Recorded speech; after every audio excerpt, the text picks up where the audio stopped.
नमस्कार दोस्तों, स्वागत है आपका आपके अपने YouTube channel exam pro tips and trick में रेलवे ग्रुप डी परीक्षा GK and current affairs class number 8 आज हम करने वाले हैं। ठीक, और ध्यान रखिएगा ये आपका लगातार 35 दिनों तक चलने वाला है रेलवे ग्रुप डी एग्जाम के लिए, रेलवे ग्रुप डी परीक्षा के लिए। और आप जिस तरीके से सपोर्ट कर रहे हो ये सपोर्ट आप बनाए रखिए, बस और कुछ नहीं चाहिए। और क्लास को लाइक करिए, चैनल को सब्सक्राइब करिए, टेलीग्राम ग्रुप जरूर ज्वाइन करिए जिसमें आपको पीडीएफ मिल जाया करता है। साइंस की क्लास जबरदस्त तरीके से चल रही है, अभी बायोलॉजी बचा हुआ है, बायोलॉजी मैं स्टार्ट करने वाला हूँ। ठीक है, और बस सपोर्ट करते रहिए और ध्यान रखिएगा चैनल को सब्सक्राइब कर लीजिएगा और जिससे आपको डेली क्लास का नोटिफिकेशन मिल जाए। 4 बजे आपको जीके की क्लास मिलती है, इसके अलावा आपको 8 बजे फिजिक्स की क्लास मिलती है। साइंस से 25 क्वेश्चन आने, इसलिए साइंस बहुत इंपॉर्टेंट है। ठीक है, ध्यान रखिएगा। चलिए शुरू करें, उससे पहले चाहेंगे 10 नवंबर से अनअकैडमी के टॉप एडुकेटर से टॉप बैचेज अनाउंस किए जाने एसएससी एग्जाम्स के लिए, जिनको आप एनरोल कर सकते हो। लिंक आपको डिस्क्रिप्शन में मिल जाएगा। इसमें फाउंडेशन बैच है एसएससी सीपीओ एग्जाम के लिए। अग्नि बैच आपका 15 नवंबर से स्टार्ट हो रहा है, इसको भी ज्वाइन कर सकते हैं प्रतियोगिता मंत्रा के द्वारा। इसके अलावा टीम ऑल स्टार्स बैच है एसएससी सीजीएल सीएचएसएल के लिए। सफलता बैच सीजीएल सीएचएसएल 2021 एग्जाम्स के लिए 10 नवंबर से स्टार्ट हो रहा है। सीपीओ के लिए भी एक बैच स्टार्ट हो रहा है। इसके अलावा सीटी एग्जाम के लिए ब्रह्मास्त्र बैच है और जनरल स्टडी यानी कि जीएस के लिए एक अलग से बैच, सेपरेट बैच 10 नवंबर से स्टार्ट हो रहा है, इसको भी ज्वाइन कर सकते हो। इसके अलावा अनअकैडमी के ऐप पर आस्क के डाउट का फीचर मिल जाता है, जहां पे आप अपने कोई भी क्वेश्चंस के डाउट बुक के या नोट्स के क्लियर कर सकते हो, पल भर में उसको पा सकते हो। इसके अलावा 8 नवंबर से 11 नवंबर तक नया ऑफर चला, जिसमें आप एसएससी का सब्सक्रिप्शन लेते हो या बैंक का सब्सक्रिप्शन लेते हो। ठीक है, तो 1 ईयर का लेने पे आपको 4 मंथ का एक्स्ट्रा, 2 ईयर का लेने पे 1 मंथ का एक्स्ट्रा मिलने वाला है। ठीक, तो एडिशनल ऑफर है। इसके अलावा रेज हैंड का फीचर मिल जाता है आपको प्लस क्लासेस पे, जहां पे आप लाइव क्लास के दौरान ही टीचर से अपनी डाउट क्लियर कर सकते हो। आप बातचीत करके एकदम ऑफलाइन क्लास का फील आएगा। इसके अलावा एसएससी कॉम्बैक्ट जो एवरी संडे होता है, इसको एनरोल जरूर करिए। इस संडे भी होगा, कल होगा, यानी कि गुरु टिप्स कोड डाल के एनरोल कर लीजिए। अभी लिंक डिस्क्रिप्शन में है, इसको आप दीजिए, फ्री ऑफ कॉस्ट टेस्ट देना है। यहाँ पे आप प्राइज भी जीत सकते हो। ठीक, इसके अलावा कोई भी सब्सक्रिप्शन लीजिए, गुरु टिप्स कोड लगाइए, 10% का डिस्काउंट आपको मिल जाएगा। ठीक, चलिए शुरू करें। पहला क्वेश्चन आपके सामने स्क्रीन पर है, सेशन नंबर 8 है और पहला क्वेश्चन आपके सामने स्क्रीन पर है। क्वेश्चन है आपका, भारत का पहला ई वाहन अनुकूल राजमार्ग कौन सा बनाया गया? ई वाहन मतलब क्या होता है? इलेक्ट्रिकल वाहन, इलेक्ट्रिक वाहन। भारत का पहला ई वाहन अनुकूल राजमार्ग कौन सा बनाया गया? विच has become India's first e vehicle friendly highway? इसका आंसर क्या होगा? तो इसका आंसर होगा दिल्ली चंडीगढ़ राजमार्ग, ऑप्शन नंबर ए, दिल्ली चंडीगढ़ राजमार्ग। ठीक, तो ये किसके द्वारा बनाया गया? ध्यान रखिएगा, भेल द्वारा। किसके द्वारा? भेल। ये भेल की बात करें, भारत हैवी इलेक्ट्रिकल लिमिटेड। ठीक, तो इसके द्वारा भारी उद्योग मंत्रालय की योजना के तहत थेमोन के अंतर्गत स्थापित सौर आधारित इलेक्ट्रिक वाहन चार्जिंग स्टेशन। ठीक है, तो राजमार्ग इलेक्ट्रिक वाहन अनुकूल क्यों, कैसे बनेगा? देखो, आप हाईवेज की बात करें, हाईवे जाते हो, अब अगर जो आप इलेक्ट्रिक गाड़ी निकल के जाते हो तो इलेक्ट्रिक गाड़ी पता चलेगा चार्जिंग स्टेशन ही नहीं है। पेट्रोल पंप मिल जाएगा लेकिन चार्जिंग स्टेशन नहीं है। ठीक, तो चार्जिंग स्टेशन नहीं है तो आप परेशान हो जाओगे। तो इसके लिए क्या किया जाएगा? चार्जिंग स्टेशन प्लांट बैठाया जाएगा। ठीक है, तो यहाँ पे इसीलिए भेल का यूज किया गया है। ठीक, तो ये बैठाया जाएगा। दिल्ली से चंडीगढ़ राजमार्ग देश का पहला ई वाहन अनुकूल राजमार्ग बन चुका है। आने वाले 5 सालों में सारे जो नेशनल हाईवेज होंगे वो ई वाहन अनुकूल राजमार्ग बनाए जाने वाले हैं। ठीक, चलिए क्वेश्चन नंबर 2 की बात करें। बेंगलुरु मेट्रो ने मेट्रो रेल नेटवर्क के विस्तार के लिए किस संगठन के साथ $500 मिलियन या 3643 करोड़ ऋण समझौते पर हस्ताक्षर किए? इसका आंसर क्या होगा? बेंगलुरु मेट्रो ने मेट्रो रेल नेटवर्क के विस्तार के लिए किस संगठन के साथ $500 मिलियन या 3643 करोड़ ऋण समझौते पर हस्ताक्षर किए? इसका आंसर क्या होगा? तो इसका आंसर हो जाएगा बेंगलुरु मेट्रो ने एडीबी से, एडीबी यानी कि एशियन डेवलपमेंट बैंक से, एशियन डेवलपमेंट बैंक से ये कर्ज लिया। ठीक, इस कर्ज लेने पर हस्ताक्षर किया। इसे हिंदी में बोलते हैं एशियाई विकास बैंक। इसका हेडक्वार्टर पूछा जाता है, कई बार पूछा गया है, तो इसका हेडक्वार्टर है फिलीपींस। फिलीपींस कहां पड़ता है? मनीला में, मनीला फिलीपींस। ठीक, तो ध्यान रखिएगा स्थापना कब हुई थी एडीबी की, ये भी ध्यान रखिएगा। स्थापना की बात करें तो 19 दिसंबर 1966 में इसकी स्थापना होती है। तो एशियाई विकास बैंक से बेंगलुरु मेट्रो ने मेट्रो रेल नेटवर्क के विस्तार के लिए $500 मिलियन के ऋण समझौते पर हस्ताक्षर किए। ऑप्शन नंबर बी इसका राइट आंसर हो जाएगा। क्वेश्चन नंबर 3 की बात करें, विश्व संस्कृत दिवस कब मनाया गया? विश्व संस्कृत दिवस 2021 कब मनाया गया? इसका आंसर क्या होगा? विश्व संस्कृत दिवस 2021 की बात करें, ये किसके द्वारा मनाया गया? तो ये भी ध्यान रखिएगा, केंद्रीय सूचना एवं प्रसारण मंत्रालय, केंद्रीय सूचना एवं प्रसारण मंत्रालय के द्वारा ये मनाया गया। ठीक, ये मनाया गया। और डेट याद रखिएगा, ये मनाया गया आपका 22 अगस्त को। सॉरी, ये गलत है, केंद्रीय सूचना प्रसारण मंत्रालय नहीं, ठीक, माफ कीजिएगा, ये 22 अगस्त को, ऑप्शन नंबर ए राइट आंसर होगा। 22 अगस्त को, 22 अगस्त को विश्व संस्कृत दिवस मनाया गया। ऑप्शन नंबर 22 ए राइट आंसर होगा। ठीक, चलिए, ध्यान भटके, क्या बोलते हैं उसको कि ध्यान हटी दुर्घटना घटी। ठीक है, तो ये चीजें आपको एग्जाम में भी देखते रहना, ठीक, क्योंकि गलतियां हो जाती हैं जल्दीबाजी जब आप करते हो तो। क्वेश्चन नंबर 4 की बात करें, किस मंत्रालय ने आजादी का अमृत महोत्सव मनाया? देखो यहाँ पे भारत की आजादी के कितने साल पूरे हो गए?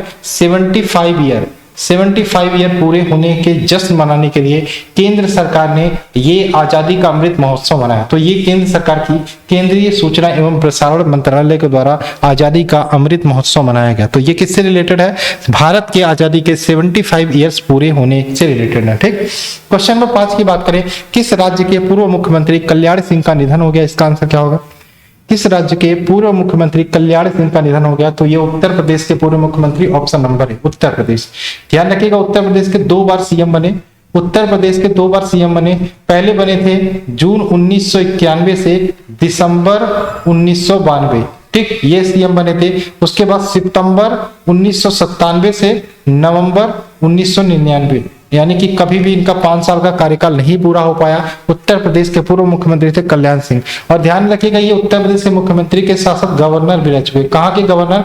ये राजस्थान के भी गवर्नर थे, राज्यपाल, राजस्थान के भी राज्यपाल थे, और हिमाचल प्रदेश के भी राज्यपाल रहे थे। तो पूछेगा जो, तो ध्यान रखिएगा, हिमाचल प्रदेश और राजस्थान के राज्यपाल भी रहे थे कल्याण सिंह, और 2 बार उत्तर प्रदेश के सीएम बने थे, जिनका हाल ही में निधन हो गया। ऑप्शन नंबर ए राइट आंसर हो जाएगा। ठीक, चलिए, क्वेश्चन नंबर 6 की बात करें, एनटीपीसी ने किस राज्य में 25 मेगावाट की देश की सबसे बड़ी फ्लोटिंग सोलर टीवी परियोजना की शुरुआत की?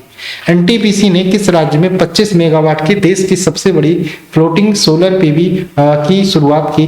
पीवी किसकी शुरुआत की, कहां पे की? इसका आंसर बताइए। फ्लोटिंग मतलब क्या होता है भाई? तैरता हुआ। ठीक, तो आंध्र प्रदेश में ये की गई, ऑप्शन नंबर सी, आंध्र प्रदेश में। ठीक, तो किसने की? एनटीपीसी की बात करें, एक सरकारी कंपनी है, ने कहां पे? आंध्र प्रदेश में की। कहां पे? आंध्र प्रदेश में, आंध्र प्रदेश के विशाखापत्तनम में। कहां पे? आंध्र प्रदेश के विशाखापत्तनम में। आंध्र प्रदेश के विशाखापत्तनम में अपने सिमहाद्री थर्मल स्टेशन के जलाशय पर, जो सिमहाद्री थर्मल स्टेशन का जलाशय, उस पर 25 मेगावाट, कितने megawatt?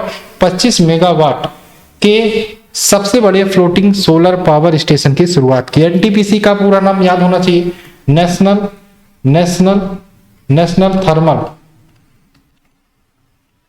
National thermal power corporation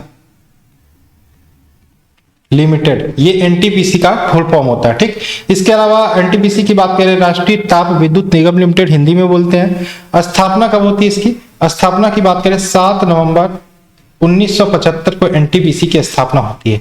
headquarter कहाँ है? न्यू दिल्ली। ठीक, न्यू दिल्ली में इसका हेडक्वार्टर है, याद रखिएगा। क्वेश्चन नंबर 7 की बात करें, भारत सरकार ने काबुल से भारतीय नागरिकों को सुरक्षित वापस लाने के लिए कौन सा ऑपरेशन शुरू किया था? भारत सरकार ने काबुल से भारतीय नागरिकों को वापस लाने के लिए कौन सा ऑपरेशन शुरू किया था? इसका आंसर क्या होगा? काबुल में फंसे, यानी कि अफगानिस्तान में फंसे भारतीयों को वापस लाने के लिए भारत सरकार ने कौन सा ऑपरेशन चलाया? इसका आंसर क्या होगा? कौन सा ऑपरेशन चलाया था भारत सरकार ने? इसका आंसर क्या होगा बताइए। तो इसका आंसर क्या होगा? तो इसका आंसर हो जाएगा ऑपरेशन देवी शक्ति, ऑप्शन नंबर ए, ऑपरेशन देवी शक्ति। ठीक है, क्या आंसर होगा?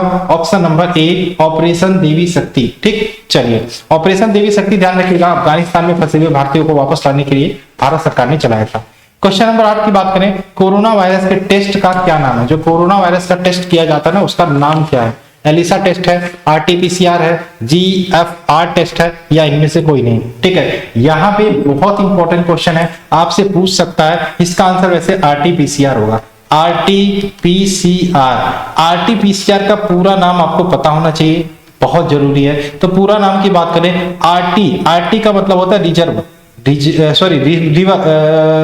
रिजर्व होता, हाँ रिजर्व ट्रांसक्रिप्शन, आरटी का मतलब हो गया। पीसीआर का मतलब होगा पॉलीमर्स चेन रिएक्शन। तो याद रखिएगा, आरटीपीसीआर का पूरा नाम होता है reverse transcription polymer chain reaction, option number B right answer होगा। ठीक, क्वेश्चन नंबर 9 की बात करें, कोरोना वायरस के कारण लॉकडाउन करने वाला भारत का पहला राज्य कौन सा बना? कोरोना वायरस के कारण लॉकडाउन करने वाला which has become the first state to lockdown due to corona virus? तो इसका आंसर होगा राजस्थान, यानी कि ऑप्शन नंबर सी, राजस्थान इसका राइट आंसर होगा। क्वेश्चन नंबर 10 की बात करें, पंजाब ने कोरोना वायरस के बारे में जागरूक करने के लिए कौन सा ऐप लॉन्च किया?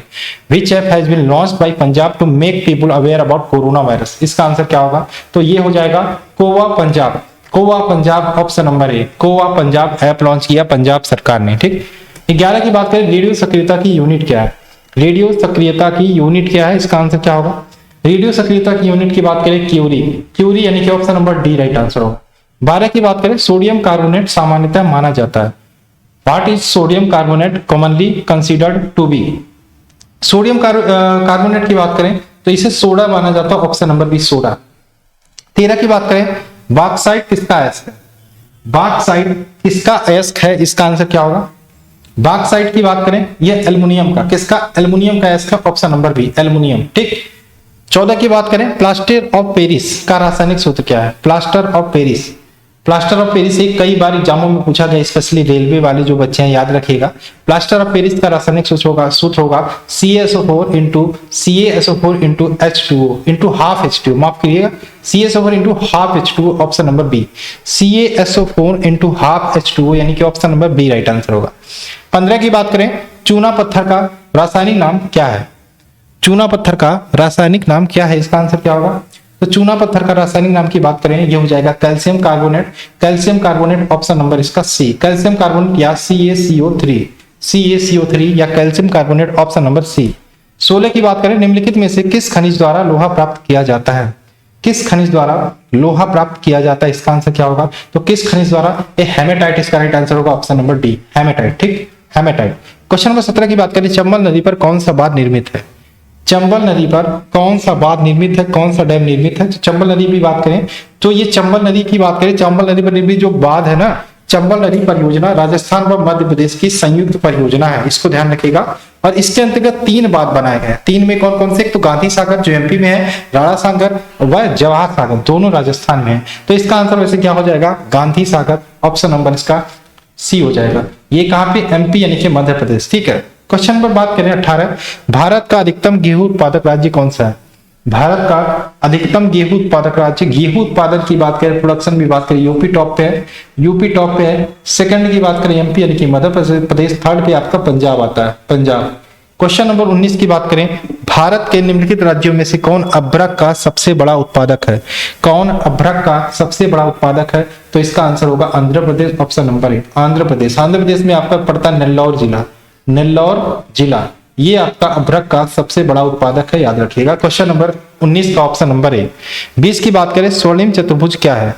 What is the golden quadrilateral? ठीक, स्वर्णिम चतुर्भुज योजना क्या है? तो स्वर्णिम चतुर्भुज योजना याद रखिएगा, एक राष्ट्रीय राजमार्ग परियोजना है, राष्ट्रीय राजमार्ग परियोजना, यानी कि भारत के 4 बड़े महानगर को जोड़ने की योजना है और इसे बोलते हैं स्वर्णिम चतुर्भुज योजना।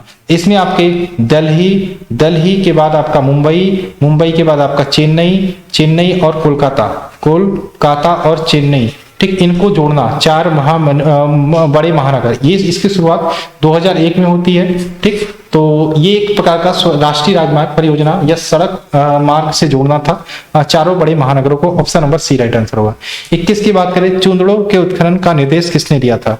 चूंदड़ों के उत्खनन का निर्देश किसने दिया था? इसका आंसर क्या होगा? चूंदड़ों के उत्खनन का निर्देश किसने दिया था, बताइए।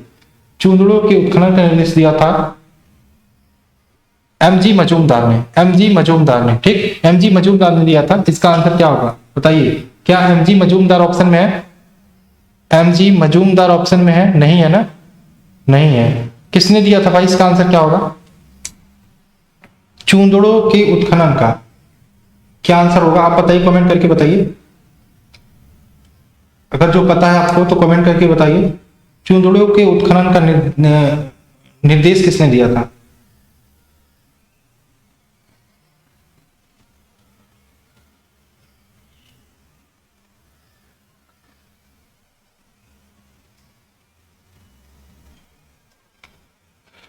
ध्यान रखिएगा, चूंदड़ों का उत्खनन की बात है। चूंदड़ा एक पुरातात्विक स्थल है, आपको पता है, पाकिस्तान के सिंधु प्रांत के आसपास पड़ता है, ठीक।